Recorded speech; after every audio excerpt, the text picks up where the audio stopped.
I'm Clint Shireman with Knopf Insulation, and we're going to be installing some Performance Plus EcoBat insulation on interior walls for sound control.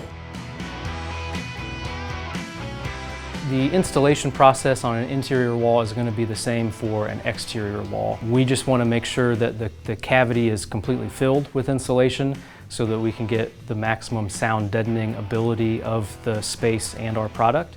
With that, we're going to make sure that the insulation's touching both studs on either side of the cavity, the top plate and the bottom plate, and then would touch both sides of the finished drywall then on either side of the wall, no matter what's in it.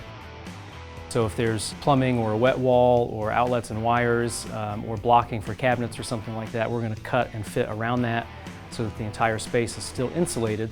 Now that this wall is insulated for sound, the space is filled, so sound energy no longer has a direct path from one side to the other, where it would with one layer of drywall and then the other layer of drywall on the other side of this wall.